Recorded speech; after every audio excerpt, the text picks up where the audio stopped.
توی پست بهتون توضیح داده بودم که وقتی توپی گوستار میره بهش میگن رینبو سرو. حالا برای اینکه توپمون گوستار نره و تیز بره، راه حلی که میخوام بگم چیه؟ راه حلی که میخوام بگم ذاتاً خود منو شوکه کرده، ولی خب دیگه حالتیه که خیلی از مربیای سطح بالا دارن توی تدریس ازش استفاده میکنن. راه حلمون چیه؟ راه حل به این شکله که وقتی توپ رو تو دستتون میگیرید باید پرتابتون خوب باشه که بتونین سرویس هاتون رو خیلی تیز بزنید. مربیای بین الملل به این حالت میگن هاید کندی. چجوری؟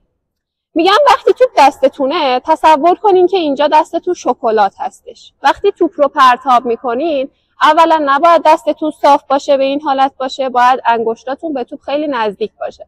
مسئله بعدی این که اینجا تصور میکنی شکلات دارید و وقتی توپ رو پرتاب میکنید باید حالتی باشه که شکلات ها اینجا دستتون پنهون بشه، یعنی باید انگشتاتون بیاد سمت بالا و اون شکلاتی که دست شما هستش بین انگشتتون و کف دستتون پنهون بشه.